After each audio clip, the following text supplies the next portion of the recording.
जुर्म जो है वो कभी नहीं मरता, क्राइम नेवर डाइज। अगर जुर्म मरने वाली चीज़ होती तो क़यामत कभी बर्पा ना होती। तो ये जो खुशफहमी में है कि इनके केसेस ख़त्म हो गए, वो सारे केसेस जो ट्रायल के बगैर ख़त्म हो रहे हैं, जो ट्रायल के बगैर ख़त्म हो रहे हैं, वो एक एविडेंस के तौर पे नैब के अंदर, एफआईए के अंदर मौजूद रहने चाहिए। और जो कस्टोडियन हैं इन डॉक्यूमेंट्स के, उनको चाहिए कि इनकी हिफाजत करें। जिस तरह कोर्ट टेक्नो में हुआ था कि स्विट्ज़रलैंड से ओरिजिनल डॉक्यूमेंट्स लाए गए थे, वो नैब के अंदर रखे गए, और जब NRO 1 को इफ्तिखार चौधरी ने स्टॉक ऑफ किया और उस केस को चलाने की कोशिश की गई तो पता चला कि ओरिजिनल डॉक्यूमेंट्स ही डिस्ट्रॉय किए जा चुके हैं।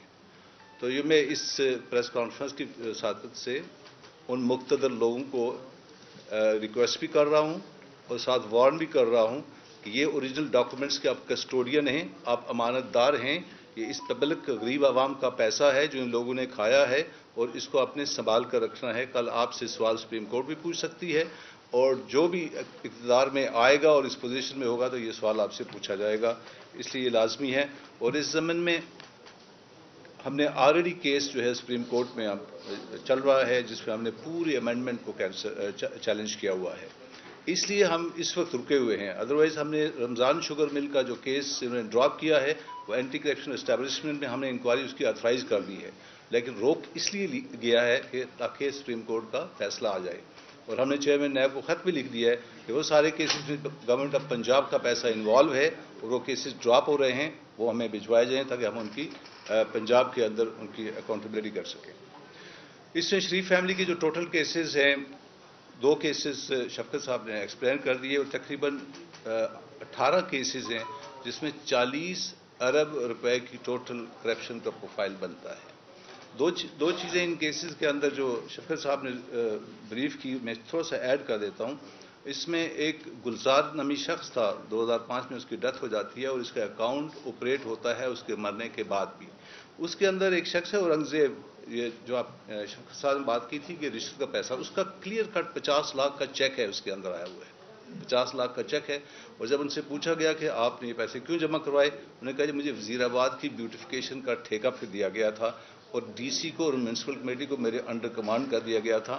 तो किसी मुअज़्ज़म मुल्क में अगर जुडिशियल सिस्टम इफेक्टिव हो तो किसी पब्लिक ऑफिस होल्डर को पनिश करने के लिए यही एक एविडेंस काफ़ी है। छोड़ दें 16 अरब को। अमेरिका में गवर्नर को 6 माह कैद हुई थी इस बात के ऊपर कि उसने $60 का टिकट इन कैश कर लिया था, लॉन मोवर मशीन उसने सरकारी इस्तेमाल की थी, और अपनी बेटी के बर्थडे के ऊपर उसने सरकारी फोटोग्राफी इस्तेमाल किया था। तो अगर पब्लिक ऑफिस होल्डर की यही एक मिसाल काफ़ी है। और ये वो पुरस्कार केस है जो 2 सगे भाइयों मुजम्मल रज़ा और गुलाम शबीर को खा गया, याद रहे, जिन्होंने इनको सिसिलियन माफिया लिखा था, ये वही केस है। इसी के अंदर डॉक्टर रिजवान की डेथ भी होती है, गुलजार भी डेथ भी इसी के अंदर होती है। और सबको पता है कि वो चपरासी जो था वो पुरस्कार हालत में दुबई के अंदर मकसूद जो है उसकी डेथ हो गई थी।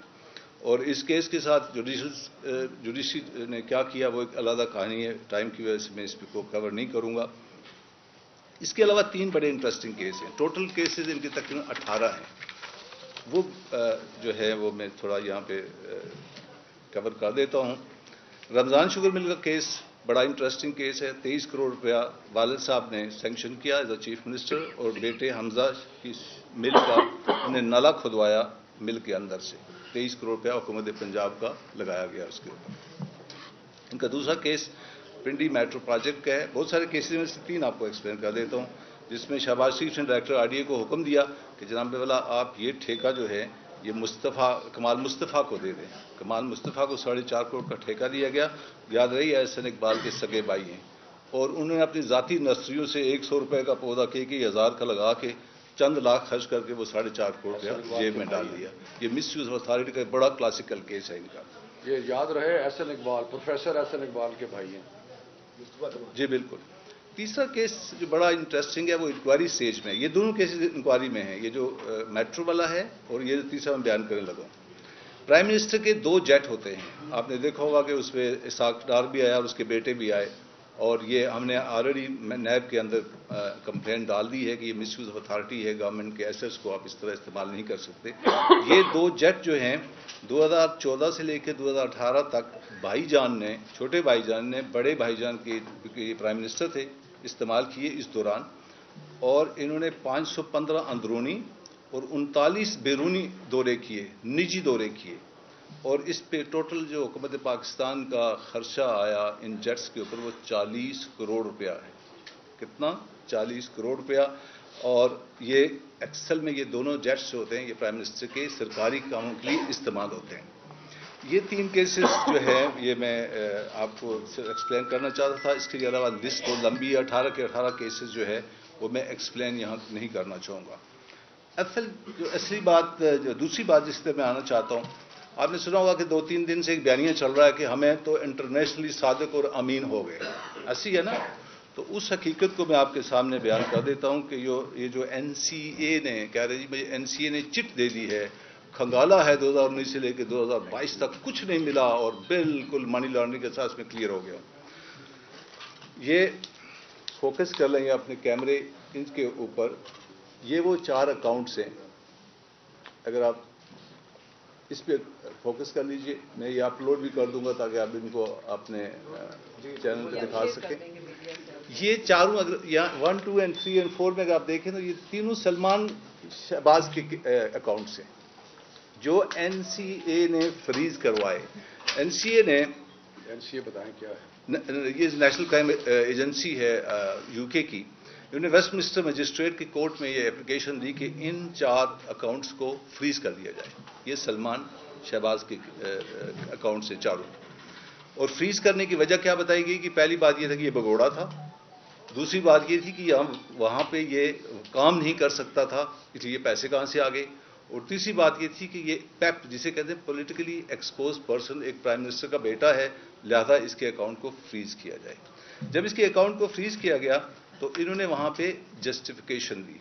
جسٹیفیکیشن جو دی وہ میں آپ کو بتا دیتا ہوں کہ جسٹیفیکیشن کیا دی انہوں نے اپنے ان پیسوں کو جسٹیفائی کرنے کے لیے۔ پہلی جسٹیفیکیشن نے یہ دی، اور یاد رہے کہ اس بار ٹیئر 1 کا ویزا تھا، انٹرپرینیور ٹیئر 1 ویزا اس کو کہتے ہیں، یہ اس کے پاس تھا اور اب بھی ہے 2026 تک ہے سلمان کے پاس۔ اس میں انہوں نے پہلی پلی یہ دی کہ یہ ذوالفقار احمد، یہ ڈاکومنٹس ہیں جو ان کے وکیل نے جمع کروائے، یہ اس کے اوپر کو نظر ہوگا ذوالفقار احمد سے 2,04,940 جو ہے انہوں نے پاؤنڈز، اس نے کہا جی میں ان کو قرضہ دیا۔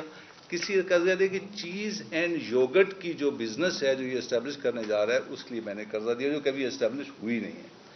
1 لاکھ روپیہ ان کا جو ہے وہ گیا یہاں سے، 1 لاکھ روپیہ سوری 1 لاکھ پاؤنڈ، سوری یہ پاؤنڈز میں پاؤنڈ ہے سارے، 1 لاکھ پاؤنڈ جو ہے وہ ان کا لیجٹمیٹ طریقے سے پاکستان سے گیا۔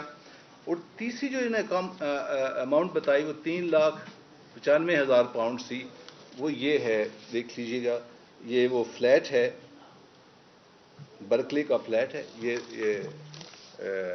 برکلے اسٹریٹ، فلیٹ نمبر 2 30 اپر۔